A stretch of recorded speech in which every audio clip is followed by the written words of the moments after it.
bienvenidos y bienvenidas al programa Sobre la Mesa. Hoy quisimos analizar un tema del día a día, ver el espacio del medio ambiente y la movilidad. En realidad, desde hace mucho tiempo venimos discutiendo cuáles son los mecanismos para movilizarnos de un lugar a otro en el país. Hay grandes problemas para la movilidad, el transporte público, principalmente, digamos, en las cabeceras de provincia. Y bueno, ni qué decir, digamos, de las discusiones que se han planteado cuando algunos municipios han iniciado el proceso de establecimiento de ciclovías. Para eso, hoy vamos a estar acá en Sobre la Mesa con don Jorge Mora Portugués. Él es director de la Asociación Regional Centroamericana para el Agua y el Ambiente, ARCA. ¿Qué tal? ¿Cómo están? Un placer estar aquí esta noche. Muchas gracias, don Jorge. También con la diputada del Partido Acción Ciudadana, Marcela Guerrero Campos. Aquí, presentes en Sobremesa. Muchas gracias. Y con Federico Cartín Artega, que es economista y máster en planificación y es el principal de Zoom Consulting, firma de planificación urbana y management. Exactamente así, más o menos. Sí, muchas gracias, muy honrado de estar aquí y poder compartir. No, bueno, muchísimas gracias a los dos y a la compañera, y vamos a ir, como es común, a ver la cápsula que preparamos para el día de hoy.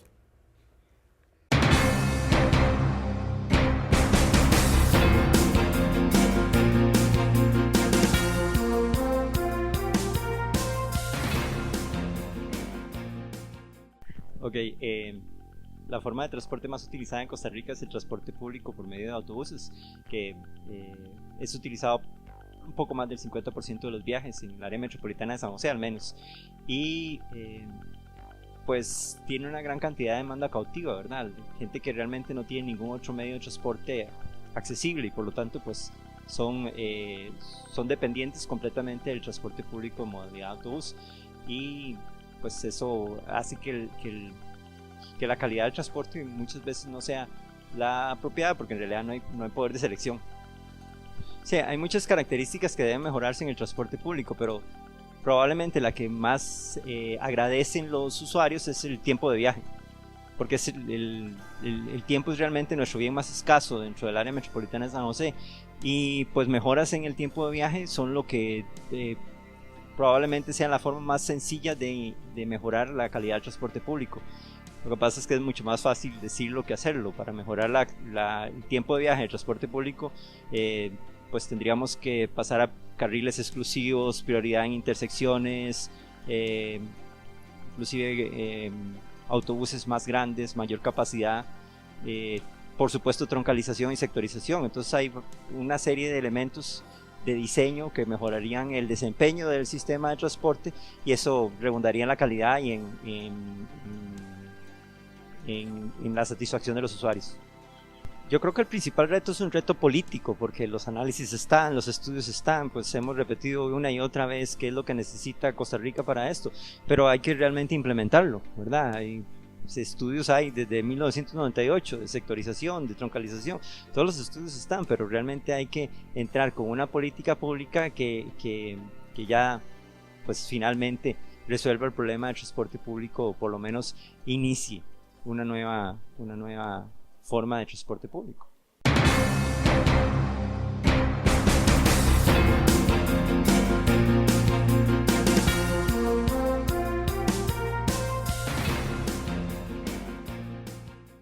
Don Jorge, la cápsula habla mucho del tema de transporte público, pero en realidad el programa lo que queremos es ver lo que significa la movilidad urbana. Tal vez podríamos iniciar con eso, ¿verdad? De que no es solo transporte público. Hemos estado muy concentrados en el tema de transporte público. ¿Qué es lo que significa realmente hablar y pensar de una manera, digamos, distinta a la movilidad urbana en el país? Claro, es que hay que partir de un elemento fundamental. Cuando hablamos de movilidad estamos hablando de un modelo, de una forma de transportarse, de una forma de ir de un lugar a otro, de una forma de poder trasladarse dentro del espacio urbano. Y el modelo que nosotros tenemos actualmente es un modelo carrocentrista, que está basado fundamentalmente en el automóvil particular, y es un modelo que está agotado. O sea, tenemos que partir de ese hecho. Es un modelo que ya está obsoleto, es un modelo que se vino desarrollando a partir de los años 50, 60, 70, hasta llegar a un punto en donde simplemente colapsó. El problema que tenemos ahora de congestionamiento vial, de presas en las calles, es un problema que no se va a resolver. No se va a resolver construyendo más puentes, construyendo más carreteras, ampliando carriles, porque con eso lo único que vamos fomentando es que haya más y más carros particulares circulando. O sea, estimulamos a las personas a utilizar carros particulares cuando más espacio público les ofrecemos a ellos. Entonces, hablar de movilidad es hablar de otras formas distintas al automóvil particular. Estamos hablando de impulsar modelos intermodales. Entonces, modelos intermodales es donde se combinan diferentes medios de transporte, donde obviamente el eje central tiene que ser el transporte público, no solamente autobuses, sino también trenes, tranvías, otras formas de movilidad también, de transporte masivo de personas, acompañados de formas de movilidad no motorizadas, ya sea peatonizando los cascos urbanos, ya sea generando infraestructura para movilizarse en mecanismos no motorizados como las bicicletas, los scooters, los patines, patinetas, otras formas que hay de movilidad no motorizada. Entonces es la combinación de diferentes elementos, de diferentes medios de movilización, lo que hablamos de un modelo intermodal, donde el carro particular pues ocupará un lugar, porque es impensable tampoco un modelo donde no existan carros, ¿verdad? Ahora, ¿qué tipo de vehículos son? Ya se puede dar la discusión, si van a ser eléctricos, van a ser de otro tipo, ¿no? Pero entonces de eso es de lo que hablamos, de generar mecanismos, de generar dentro del espacio público infraestructura para que puedan combinarse diferentes y subsistir diferentes medios de transporte y de movilidad. Sí. Don Federico, también usted como presidente, digamos, y director de la Fundación de Rutas Naturbanas, están también planteando una nueva lógica de movilidad, ¿verdad? Urbana, que es lo que también están, digamos, intentando colocar en la agenda. Sí, correcto. Bueno, una de las cosas, lo que hacemos en realidad en la Fundación es conectar a las personas a la ciudad a través de la naturaleza, y lo hacemos básicamente generando lo que llamamos vías de uso compartido, que es permitir que los peatones y los ciclistas puedan coexistir utilizando los retiros de los ríos que en teoría no se pueden construir, y digo en teoría porque sabemos que hay invasiones. Y es una apuesta en realidad que creo que ha recibido parte apoyo, a diferencia quizás de la ciclovía, porque no estamos quitándole el derecho o el espacio a nadie. Entonces creo que eso ha sido un aspecto positivo de la propuesta. Y aparte también apostando en el mejoramiento ambiental, sobre todo de los ríos urbanos, que es en el área de Meseta Central, que todos terminan en el Grande de Tárcoles, que es casualmente donde tenemos un problema muy importante y muy vergonzoso de contaminación. Entonces la apuesta es, por un lado, ambiental desde el punto de vista de cómo nos podemos mover de una manera distinta, no contaminante, pero también es una propuesta que busca también redimir esos espacios, integrarlos al ecosistema y al entorno y al tejido urbano, y permitir además que la ciudadanía tenga acceso a estos espacios naturales que están adentro de la ciudad, permitiendo además así visibilizar mucho de lo que no debiera estar pasando, como la contaminación u otros tipos de actividades, pero también permitiendo que la misma ciudadanía pueda apropiarse de esos espacios y como nuestros amigos del Río Torres, que son uno de los socios del proyecto, hacer ese tipo de campañas de limpieza del río. Y como ellos dicen, para el 2026 ojalá poder nadar en los ríos urbanos también. Wow. Como nos contaban nuestros abuelos y abuelas que hacían, ¿verdad? Bueno, mis tíos, no tan lejos, o sea, mis tíos andan por los 50 y no hace tanto ellos se bañaban en el Torres. Sí, mi mamá se bañaba en los ríos ahí desamparados, que yo ahora paso y digo, jamás, ¿verdad? Doña Marcela, en la cápsula un poco también se hablaba de la dificultad de generar política pública, ¿verdad? Y que bueno, ahí como representante de política pues le toca, ¿verdad? Un poco ver y lidiar con ese tipo de cosas. ¿Por qué es tan difícil, ¿verdad? O si usted no lo ve de esa manera, lograr colocar el tema de la movilidad urbana? O sea, ¿dónde están esos nudos que no nos permiten como avanzar en generar una política pública que no sea como carrocéntrica?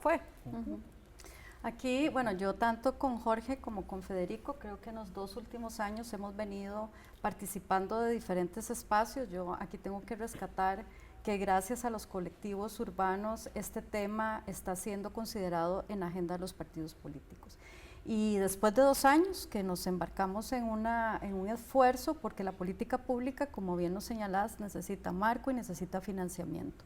Después de 2 años hemos presentado con mucha dificultad, porque ese cambio de paradigma no es solo colocar el tema de la movilidad no motorizada o de la movilidad activa, tanto rural como urbana, o estos espacios sobre la discusión política tiene que ver, como señalaban ahora tanto Jorge como Federico, con una visión.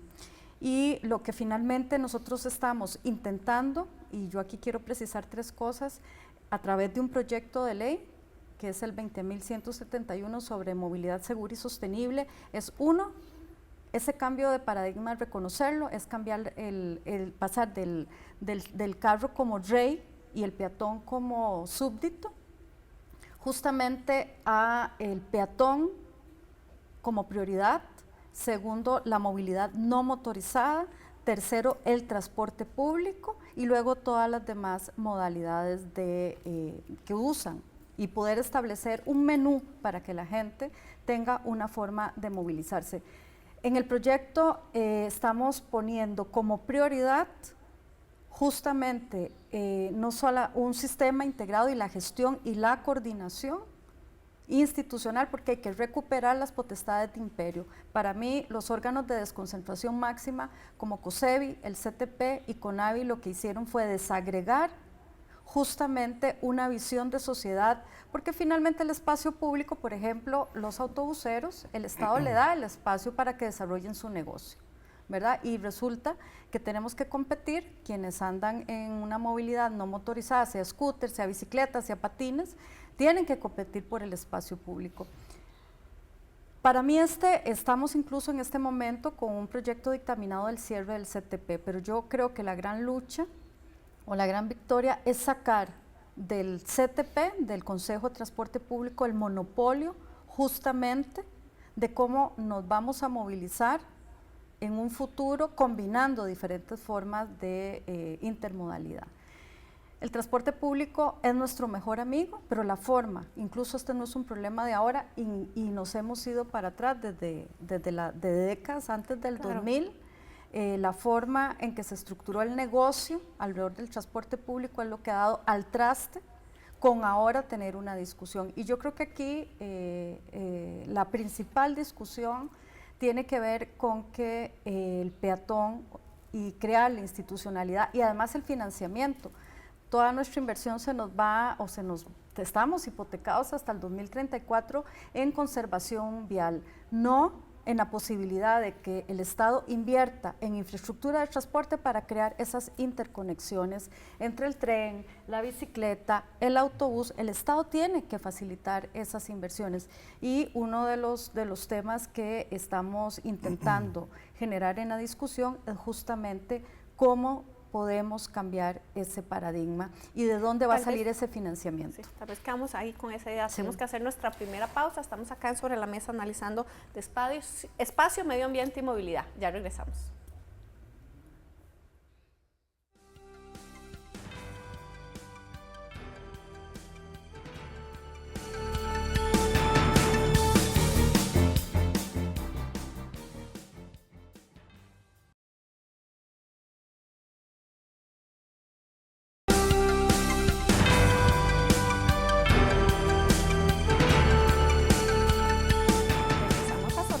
Analizando el tema de movilidad urbana. Antes de ir a una pausa, precisamente doña Marcela estaba refiriéndose a todo el tema de la institucionalidad, ¿verdad? Cómo en realidad se ha estructurado esa institucionalidad, que lo que tenemos hoy evidentemente es consecuencia de toma de decisiones de muchos años.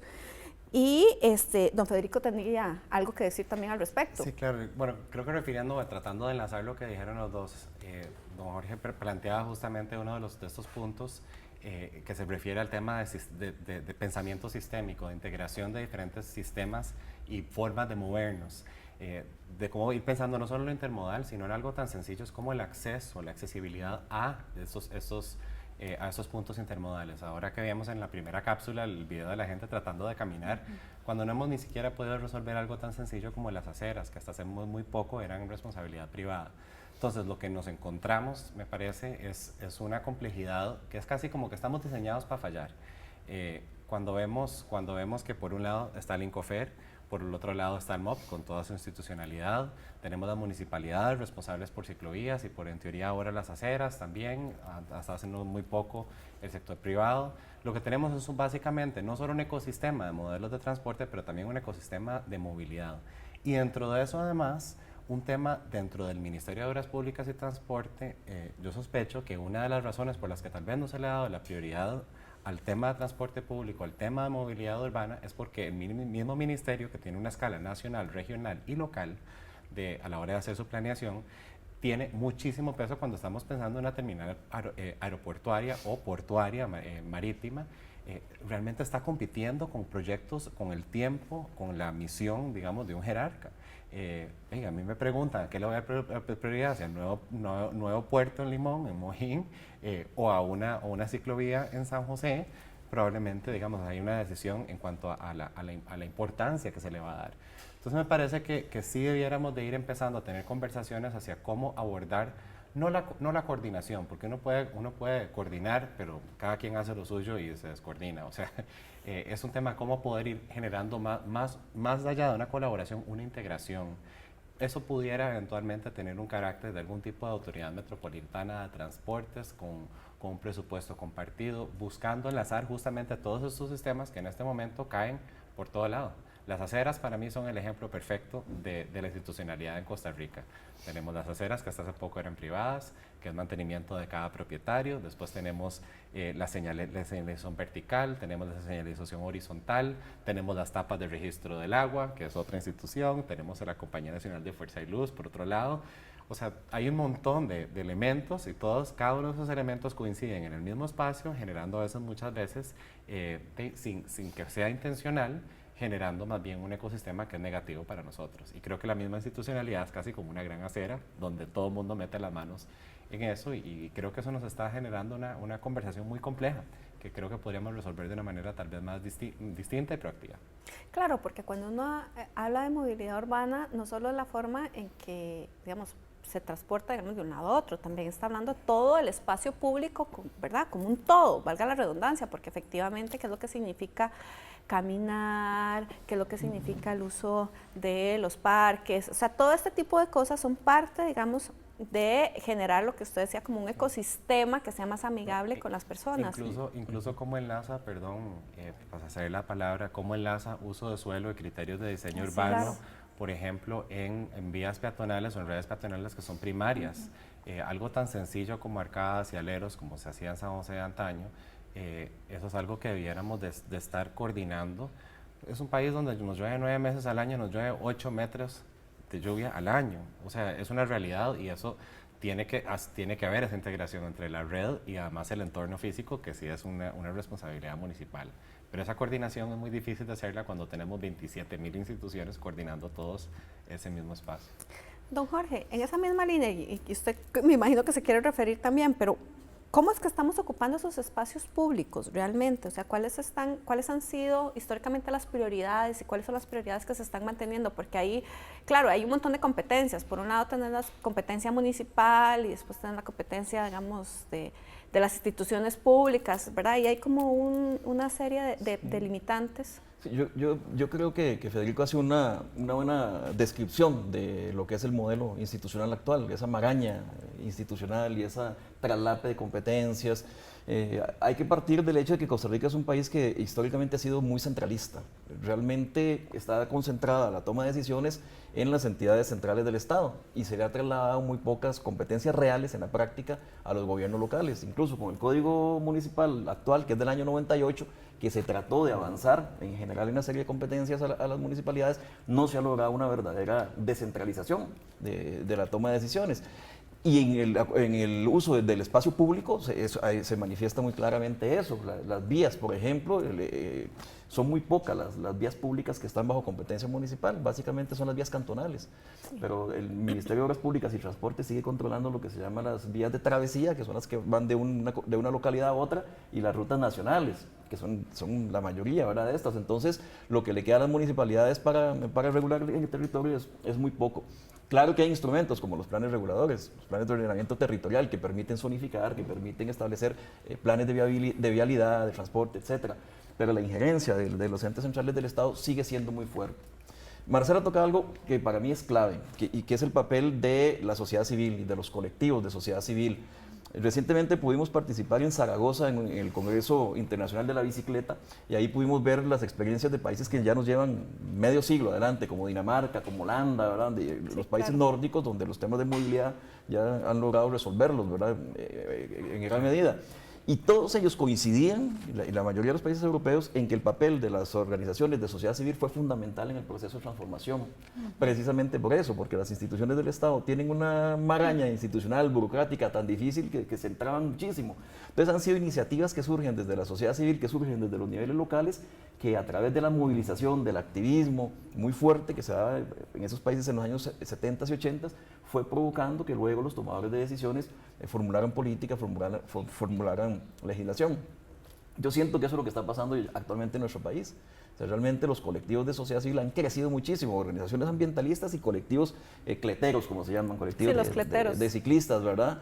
Que se han unido, nos hemos unido y realmente hemos empezado a incidir muy fuertemente por lo menos en la formulación de política, por lo menos en llevar el problema a la agenda pública, a la discusión pública, que es lo que está sucediendo ahora. Y soluciones.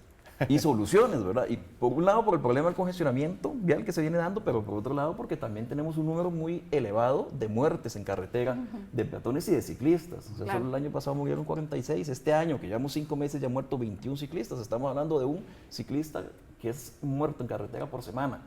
O sea, son cifras muy elevadas, ¿verdad? Entonces, pues eso ha ido motivando también a que tenga que haber una respuesta institucional ante un clamor que se está haciendo desde la sociedad civil.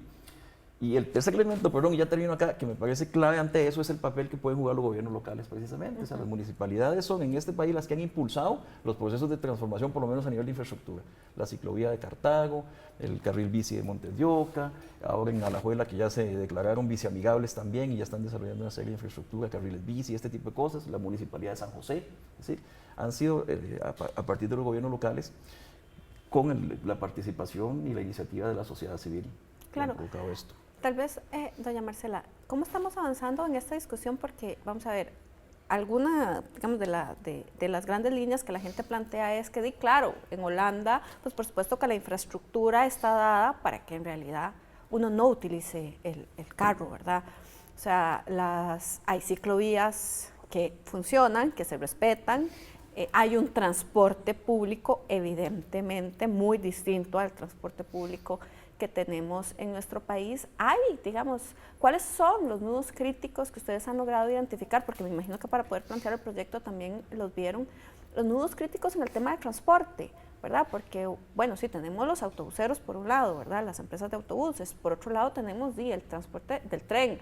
Ahora, esta semana más bien disminuyeron la cantidad de servicios que están dando, ¿verdad? ¿Cómo vamos avanzando en ese sentido? Aquí, digamos, yo quisiera hacer varias precisiones porque yo comparto tanto con Jorge como con Federico del reto que tenemos. Lo primero que una persona que quiere hacer movilidad activa, caminar, no solamente urbana, sino también rural, o no motorizada, bicicleta, ya Jorge lo ha dicho, es tener la voluntad, pero saber que su vida, digamos, no corre peligro, claro, ¿verdad? Yo creo que ahí hay una precisión. Lo segundo, cuando nosotros nos planteamos y empezamos, porque mágicamente, ¿verdad? Uno empieza con un tema y termina abarcando realmente un universo, sobre todo, yo no voy a renunciar, digamos, en este país, un país que realmente es relativamente pequeño, a saber que podemos dar una respuesta.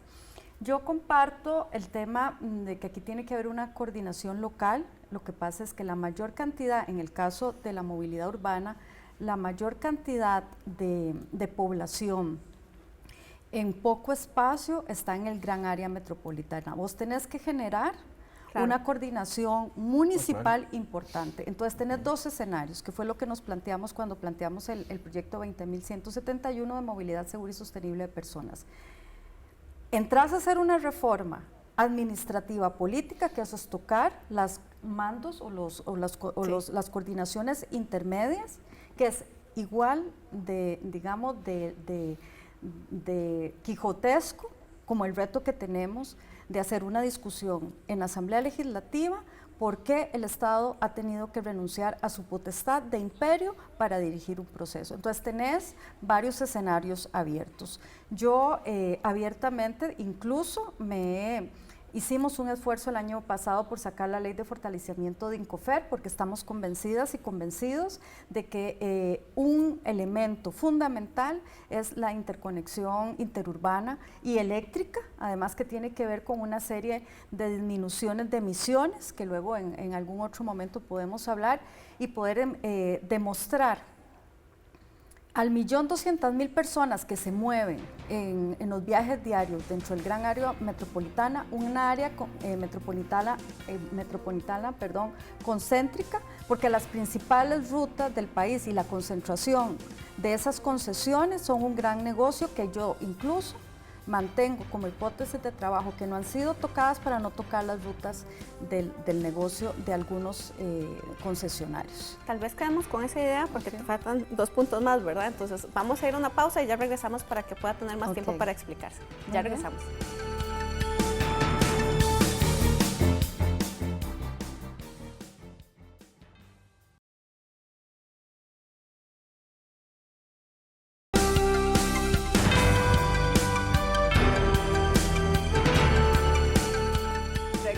Sobre la mesa, hoy hablando del tema de movilidad urbana. Antes de ir a una pausa, precisamente la diputada Marcela Guerrero estaba explicándonos, ¿verdad?, un poco cuáles son esos escenarios que están manejando de cara a lo que plantearon, digamos, en el proyecto.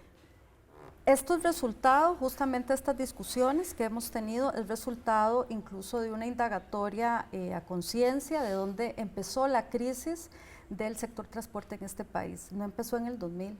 O sea, esto es una crisis de 60 años y tenemos ya los datos gracias a un trabajo, por cierto, de Vargas Cuyel, donde se fundamenta cuál ha sido el origen de la crisis del sector transportes. Un tema del proyecto que es fundamental es tutelar el derecho a la movilidad como un derecho humano, porque te da el derecho a estudiar, a trabajar, a movilizarte. Hay una gran tendencia de empezar a avanzar en ciudades mucho más compactas, que la gente tenga cercanía de su trabajo y de su lugar de estudio, sus servicios, los que necesiten. Sin embargo, volvemos al punto donde nos quedamos antes de entrar a la pausa. Estás hablando de un modelo de desarrollo, estás hablando de un modelo de país y estás hablando de intereses. Yo soy de la tesis de que hay que brindar incentivos económicos para hacer la transición, pero hoy la sectorización, el cobro electrónico, la posibilidad de que CONAVI y COSEBI e incluso el CTP no se cierren es porque se han convertido en repúblicas independientes donde se están disputando justamente el control de inversiones, el control del transporte público. Yo creo que si la infraestructura pública no se dialoga con la infraestructura de transporte, vamos a ser un poco esquizofrénicos. Y lo que estamos planteando es crear una división de movilidad segura y sostenible en el MOP. Creo que hay que indemnizar una serie de personas que no tienen una visión, con todo el respeto, pero el país tiene que tomar una decisión determinante y esto tenemos que llevarlo incluso no solamente a sede legislativa a debatirlo, sino a campaña electoral. Porque finalmente estás poniendo en riesgo y vas a seguir poniendo en riesgo la calidad de vida de los costarricenses. Y en ese sentido, gestionar esa nueva institucionalidad, bueno, el proyecto además ha sido firmado por una buena cantidad de diputados y de diputadas de diferentes fracciones, pero para mí es relevante, fundamental y estratégico que este tema sea conocido y de acceso público, no solamente a los colectivos, sino a la ciudadanía costarricense. Porque el atraso de la sectorización y no avanzar en otras formas de intermodalidad tiene que ver con una gran resistencia institucional. Y yo lo hablo con nombres y apellidos, y si he estado equivocada lo he dicho, que me lo demuestren. Es un sector muy concentrado de autobuseros, así se dice, y vamos a una concentración abierta de las rutas de operación de los autobuses, distribuidas en diferentes sociedades, en donde si hoy tenemos problemas para que el usuario pueda exigir sus derechos, no se han hecho las evaluaciones de calidad del servicio de transporte. Hay un problema, gracias a Dios, hoy ARECEP no ha refrendado los contratos y el Estado puede entrar a determinar la sectorización y el cobro electrónico para poder cuantificar la demanda de pasajeros y las tarifas que se están fijando. Una vez que usted suelte ese nudo, yo siento a la par, perdón Marcela, y con esto cierro, a la par del fortalecimiento del tren eléctrico interurbano y de la inversión en infraestructura en otras formas de darle el espacio público a la movilidad no motorizada y al peatón, nosotros podemos avanzar. Esta discusión es política. Claro. Es eminentemente política y como todo en política hay intereses, eso no es bueno ni es malo, es poner en juego la discusión de una visión de sociedad y yo creo que nos la merecemos y creo que además es un tema generacional. Y es tomar una decisión y más bien por eso quería preguntarle, ¿cómo estamos en el proyecto de sectorización de la GAM? Nosotros, en realidad hay un atraso, yo creo que el decreto 40-186 que se ha sacado se dijo en principio, y ahora lo decía el de la cápsula, o sea, estamos llenos de estudios, o sea, yo conozco al menos 6 estudios. El 40-186 lo que le está dando es al operador de rutas la posibilidad de que determine cómo va a ser y quiénes van a participar de la sectorización. Yo esta semana le he pedido informalmente, voy a hacerlo por carta, porque me dicen que además es resultado de un proceso amplio. Yo soy diputada del Partido Acción Ciudadana y me parece que uno tiene la obligación de rendir cuentas, igual que con el cobro electrónico. Estamos muy atrasados en términos de brindar una primera llave para garantizar el derecho a la movilidad como un derecho humano. Sí, en realidad para continuar con la discusión vamos a pasar, digamos, a una cápsula que tenemos preparada para este bloque, tal vez la vemos y entonces seguimos con la discusión.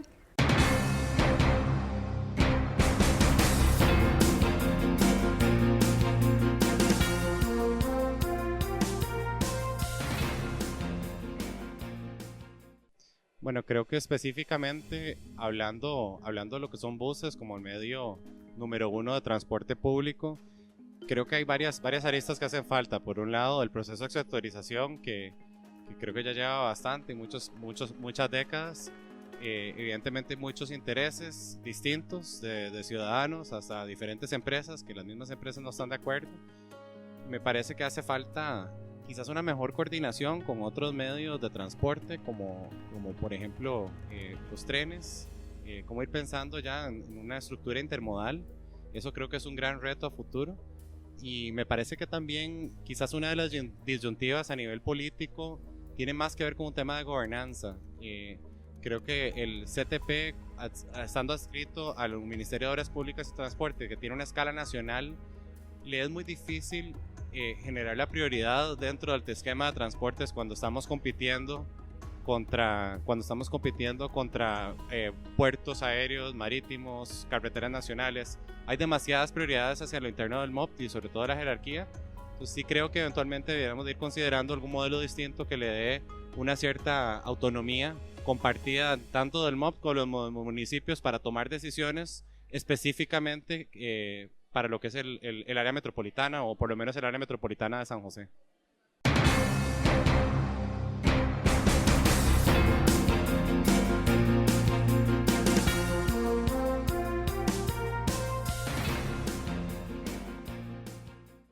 Don Jorge, usted ahora hablaba también de los colectivos, ¿verdad?, que se están organizando y que precisamente esa ha sido una forma en la cual se han logrado cambios en otros países.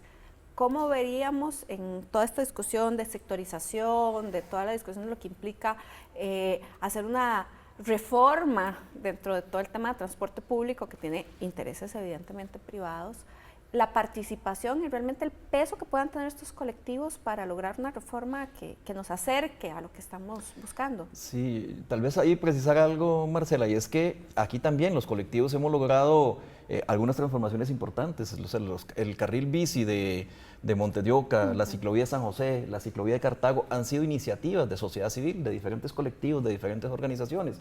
Entonces, no solamente en otros países, sino que aquí mismo vemos también que el papel que pueden jugar estos grupos es fundamental para luego provocar la formulación de política en los tomadores de decisiones, que siempre van pues un poco más atrás, por las razones que ya se han expuesto aquí, por toda esa maraña institucional, por todas las dificultades que existen, pero también, como bien lo dicen Marcela y Federico, por los poderosos intereses que se ocultan detrás de muchos de estos órganos que se crearon en la administración pública y que al final de cuentas se han convertido en plataformas para que esos grupos de intereses puedan defender, valga la redundancia, sus propios intereses ahí.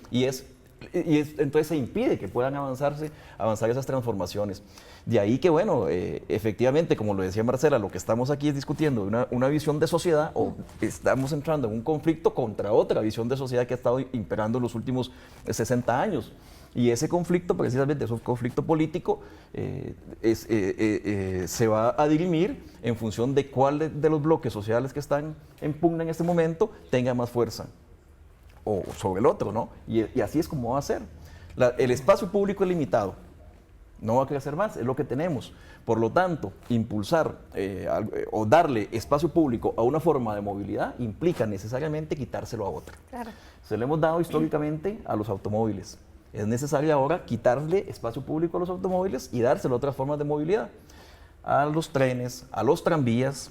Yo sigo creyendo que hay una visión equivocada en apostarle todo al tren interurbano. El tren interurbano, como lo dice la palabra, es interurbano, es para conectar una ciudad con otra, pero dentro de las ciudades tienen que haber otros medios de transporte distintos, como son los tranvías u otras, como sucede en Europa. O sea, los trenes interurbanos pasan por debajo del suelo de las ciudades, no se meten encima de las ciudades.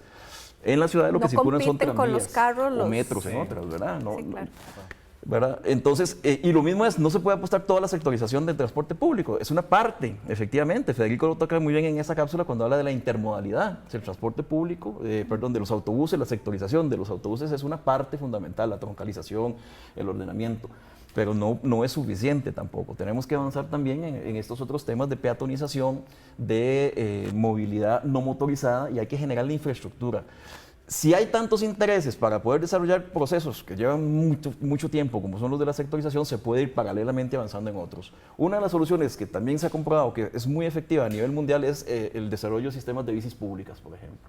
Esos sistemas como los que tiene Cartago, que es un piloto muy exitoso, pero deberían extenderse a nivel de la gran área metropolitana. Está demostrado que los sistemas de bicis públicas provocan que la gente empiece a utilizarlos al principio y luego adquieran su propia bicicleta y luego entonces se vayan demandando más espacio para andar en ellas. Porque como lo decía Marcela, la seguridad, yo voy a andar en la bicicleta en la medida en que me siento seguro andando en ella, ¿verdad? Don Federico, ¿qué hace falta? Porque usted ahora nos plantea varias cosas en la cápsula, Bueno, tal vez en un minuto. Sí, claro. Tal vez lo que le voy a decir más bien, volcando un poco la conversación hacia más bien lo positivo de lo que estamos haciendo, lo que podemos hacer, y creo que los colectivos urbanos ahí estamos jugando un papel muy importante, como ya apunta don Jorge. Creo que esa ha sido en alguna medida también la fortaleza de Rutas Naturbanas. Nosotros hemos intentado casi que saltarnos en alguna medida muchos de todos estos procesos administrativos y de coordinación. Casualmente la respuesta de Rutas Naturbanas busca conectar 5 cantones del área metropolitana de San José. Y creo que, digamos, en ese sentido ha sido una experiencia muy positiva, ha sido una experiencia, creo que la ciudadanía ha recibido, creo que con una esperanza y sin el cinismo que uno hubiera esperado un cierto nivel de cinismo en un país que tiene un rezago tan importante en infraestructura, particularmente en el tema de movilidad. Más bien se ha visto como un tema positivo.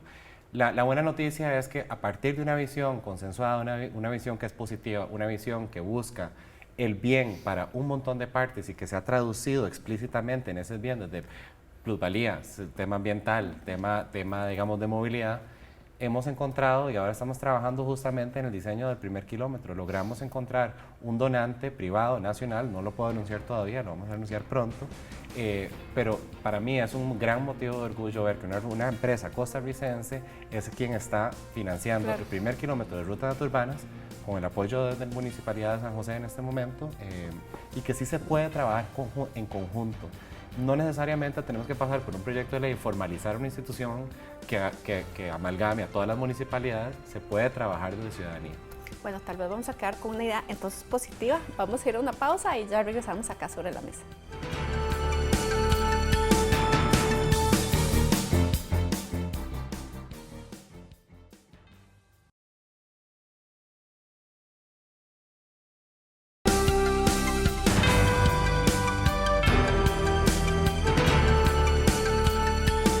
Regresamos a Sobre la Mesa, hoy analizando el tema de movilidad urbana. Doña Marcela, ¿qué implicaciones tendría efectivamente un proyecto de movilidad urbana para cambiar la lógica que tenemos en este momento y el rezago que evidentemente en este programa ha quedado claro que tenemos desde hace muchísimos años?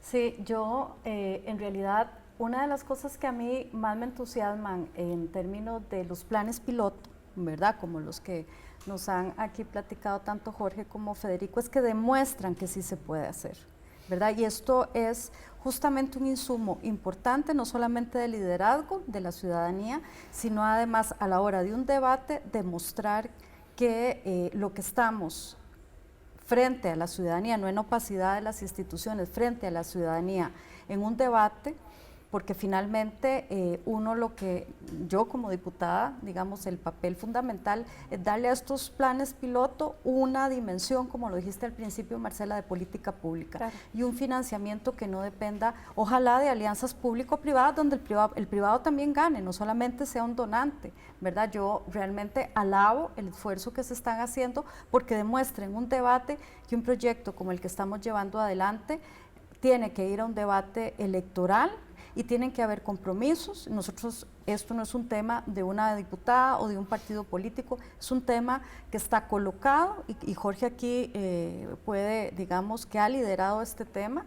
Hace 4 años este tema no estaba en la agenda de los partidos políticos, no, y hace 3 años pensar en un proyecto de esta dimensión y de lo que empieza a aparecer no estaba. Entonces yo creo que hemos avanzado positivamente en términos de la visión con que el país tiene que comprometerse a maduramente dar los incentivos para un sector privado, pero aquí definitivamente lo que está en juego, diría yo, es justamente no renunciar a que somos un país que tiene condiciones, ¿verdad? Porque yo creo que aquí esto es recuperar la autoestima del país. Sí. ¿Y en qué momento, en qué fase está el proyecto? Está el proyecto, tenemos ya un texto sustitutivo porque ha sido bien complejo. Yo me lo voy a jalar para la Comisión de Ambiente porque ahí tenemos condiciones especiales para poder discutir. Estamos con el cierre del CTP y creo que ahí se va a dar una discusión. El CTP no es un fin en sí mismo, el CTP es la punta del iceberg de una discusión mucho más compleja. Entonces yo esperaría tenerlo dictaminado en los próximos meses y que sea objeto de un acuerdo. Además este proyecto tiene otros hermanitos, porque tiene que ver con una visión, claro, de la transición energética de este país y los compromisos en cambio climático y la descarbonización de la economía. Correcto. Por eso yo digo que esto es parte de una visión generacional en donde los hidrocarburos quedaron atrás. Quien venga aquí a proponer el gas está fregado, porque Costa Rica tiene una ventaja competitiva, y lo sabe aquí el economista, frente a opciones que otros países apenas están empezando a resolver. Claro, y hablar precisamente hoy de cambio climático es un poco, digamos, de duelo con lo que acaba de plantear, digamos, en Estados Unidos de salirse del Acuerdo de París. Pero bueno, esa es una gran discusión que ya hoy, para el cierre, no nos va a dar tiempo. Tal vez, y porque, ¿verdad? Y hago la contextualización también porque siempre que hablamos de ambiente, siempre que hablamos de cambio climático, es muy difícil tocar el tema. ¿Por qué es tan difícil también tocar el tema de movilidad urbana? Porque me toca a mí y tiene impacto en mi calidad de vida. O sea, en realidad yo, cuando en hora pico de mi casa a mi trabajo, duro 15 minutos. Y en hora no pico duró 15 minutos y en hora pico duró casi 1 hora. Es absurdo, ¿verdad? Y entonces, ¿por qué es tan difícil? ¿Por qué es tan difícil plantear el tema como lo fue el de la ciclovía acá en Montes de Oca? Bueno, yo creo que el principal problema es de tipo cultural. Es decir, se ha venido desarrollando una cultura paralela a ese modelo de movilidad carrocéntrico que nos hace creer que el tener el carro particular es un estatus de vida, ¿no? Que eso nos da estatus social. Y entonces una aspiración de toda persona joven es llegar y graduarse y poder comprar su propio automóvil. Y una aspiración de un padre de familia es poder tener los recursos para regalarle un automóvil a su hijo, a su hija, y si son 4, pues 4 automóviles, ¿verdad? Es decir, está arraigado un fenómeno cultural muy fuerte que asocia el uso del automóvil particular con calidad de vida, lo cual es equivocado, porque ya está más que demostrado que el uso intensivo del automóvil particular, como se usa en este país, en el modelo que tenemos actual, más bien representa una importante pérdida de calidad de vida, en salud, por sedentarismo, por emisiones contaminantes, por tiempos de espera en las largas filas, ¿verdad? Entonces, hay que romper con ese paradigma que la apuesta, que tiene esa visión hacia apostándole tanto al carro particular. Y entonces sí, generar la infraestructura y generar los mecanismos necesarios para que la gente aprenda, ¿verdad? Deconstruya esa visión que tiene y avance a una visión diferente en donde comprenda que más bien la calidad de vida, como los países europeos y los países asiáticos más avanzados lo vienen demostrando, va en otra dirección, va en volver a caminar, va en volver a tener ciudades con menos ruido, con menos contaminación, donde yo pueda satisfacer mis necesidades más inmediatas, más humanas, claro, ¿verdad? En cortas distancias, en donde yo pueda utilizar la bicicleta u otros medios no motorizados que a la vez me sirven para hacer ejercicio, para desestresarme, ¿no? Y poder combinarlas eso con otros sistemas de movilidad. Pero bueno, hay que romper con ese esquema, con esa cultura tan arraigada que tenemos en nuestra sociedad. Los europeos lo hicieron, lo han logrado romper y van avanzando mucho en la dirección correcta. Yo creo que nosotros tenemos todas las condiciones, como decía y genera Marcela, economía para hacerlo, ¿verdad? Y que se van generando muchos tipos de nuevas economías. Ya actualmente hay más de 60 empresas inscritas bajo el sello ambiental que la ARCA otorga, que se llama Somos Biciamigables, por ejemplo. Empezamos hace 2 años con 8 empresas y andamos por más de 60. Es un cambio importantísimo. Ya hay varios cantones que se están declarando biciamigables, como pasó ya con Alajuela, como pasó ya con Montes de Oca, bueno, lo que hablábamos antes de la infraestructura, que ya se va desarrollando ciclista. Vemos cómo se ensanchan aceras en muchos cantones, cómo se hacen bulevares en San José, ¿verdad? Es decir, yo creo que ya la semilla está sembrada y ya estamos en un proceso irreversible donde no va a ser fácil todavía, tampoco significa que vamos a estar exentos de conflicto, va a haber mucho más conflicto porque hay muchos intereses y muchas resistencias que están generando, pero yo creo que ya el país se está enrumbando en la dirección correcta. Y si yo como ciudadana quisiera colaborar en toda esta discusión, ¿qué espacios existen en este instante? Bueno, están muchos. Con estos señores. Además, con estas 2 instancias, pero, ¿verdad? Bueno, y que casualmente, perdón, creo que ahí usted menciona un punto que es clave y fundamental y una de las razones por las que creo que la ciclovía reciente, digamos, ha generado el nivel de roncha en muchos sectores. Sin comentar de si el trazo es bueno, si el diseño fue bueno, etcétera. Creo que parte es que le cayó como un balde de agua fría a un montón de personas. De repente nada más cayó la ciclovía, no hubo un proceso de consulta, no hubo un proceso de participación por lo menos amplio que la escala nacional o que la escala regional la gente se diera cuenta. Para nosotros en Rutas eso siendo un colectivo ciudadano, siendo un esfuerzo de varias organizaciones de sociedad civil, para nosotros eso es un punto muy importante. El primer kilómetro que de momento estamos diseñando, francamente va a ser consultativo, no va a ser participativo, principalmente porque estamos aprendiendo mucho de un proceso que es muy complicado, que después se van a ir enterando más, pero la intención es que todos los demás... ¿Cuántos kilómetros son? Son 25 en total.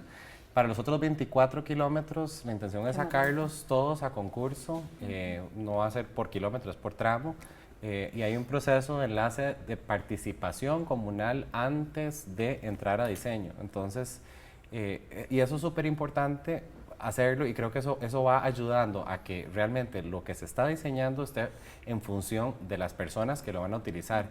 Casualmente, diseñando el Plan Maestro de Rutas Natururbanas, las previstas que estaban para la ciclovía de San José, nosotros enlazamos las rutas preferidas por varios de los colectivos urbanos y resulta que ninguno coincidía con las previstas de la ciclovía que iba a pasar por San José. O sea, 3 distintos colectivos de cicleteros estaban utilizando vías que no habían escogido, en este caso no sé si fue el MOP de la municipalidad, para hacer la proyección. Entonces, creo que ahí tenemos un compromiso muy importante de escuchar.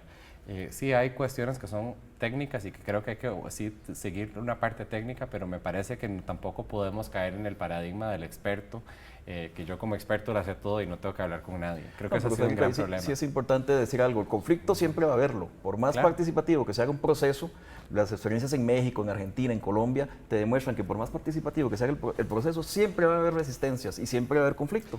Pero el conflicto es bueno, el conflicto genera soluciones al final. No, por supuesto que la participación, lo que busca la participación no es un tema de minimizar conflicto, pero sí es de hacer que las propuestas se enriquezcan, sean mejores. Creo que por eso los procesos que ha llevado doña Marcela en haciendo una consulta exhaustiva a la ciudadanía para informar de sus proyectos, hacen que los proyectos mejoren. Para la ciclovía de Montes de Oca lo hicimos. No, estoy hablando de la de San José. Ok, porque la de Montes de Oca sí se hizo, participaron más de 3.000, no, incluso con la de San José participábamos más de 3.000 ciclistas y ahí se determinaron muchas de las rutas que están ahora. No toda puede ser lo que los ciclistas quieren, obviamente, porque hay que considerar otros criterios también. Pero entonces, de ¿por qué tipo fue tan técnico. escandaloso? Es que siempre lo va a haber, Marcela, siempre van a haber resistencias. Hay gente que no va a querer que hayan ciclovías porque creen que las ciclovías van a Le generar roba mayor espacio. congestionamiento, lo que es absolutamente falso. De esos 3.000 ciclistas que participaron en la encuesta, el 70%, perdón, eran 2.000 y resto de ciclistas, tienen carro o moto y lo dejan en casa porque prefieren utilizar la bicicleta. Eso significa que son 2.000 carros menos por día. Si nosotros generáramos ciclovías, ¿cuántos miles de carros más se quedarían en casa cada día? Sí, creo que el gran problema también es un tema, estamos en un proceso de transición y usted bien lo oyendo. O sea, la realidad es que, digamos, mi abuelita, por ejemplo, pues, está mal de la rodilla, no va a andar en bicicleta. Entonces, o sea, va a tener que movilizarse de otras formas. Y hay una gran parte de personas para los que somos solteros y tenemos habilidad total de nuestros cuerpos. Claro. Es muy fácil que haya una expectativa que yo me maneje en bicicleta o como peatón, pero hay personas que tienen problemas de movilidad, hay personas que tienen, bueno, como mis papás que tuvieron 5 chiquitos en un momento, para una mamá es muy complicado estar moviéndose de esa manera y a veces el vehículo. Lo que creo que es importante es que tengamos un diálogo que permita también entender que hay una diversidad de necesidades y de posibilidades. Sí. Y que parte del zafarrancho, por ponerle ese término, creo que obedece a que no hemos tenido todavía esa transición que sea viable para todo el mundo. Pero aquí nada más ahí, la palabra clave que acaba de señalar Federico es el menú de opciones. El país no puede renunciar, o sea, es un menú intermodal, ¿verdad? Es de que tengas la posibilidad de escoger y de movilizarte. En 30 segundos, ¿cuáles serían esas opciones? O sea, lo que tendríamos que plantear, ¿verdad? Bueno, no voy a entrar al tema del tranvía porque hay un tema de costos y de sostenibilidad económica que en otro momento, si nos invitan, le entramos.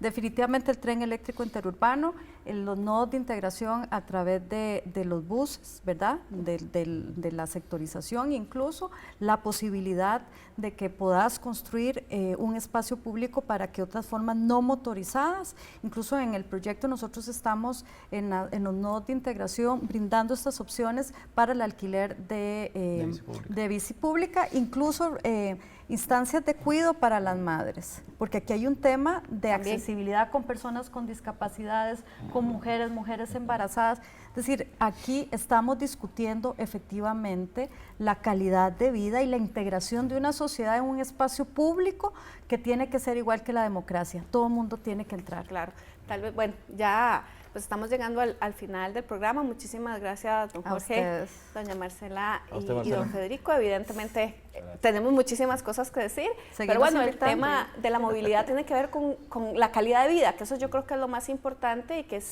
y que también hay diferentes espacios en los que yo como ciudadana interesada en mejorar mi calidad de vida puedo participar, así que les insto en sus casas para que también, si este es un tema que les interesa, pues busquen opciones para poder participar y que se escuche su voz. Muchísimas gracias y nos vemos la próxima semana.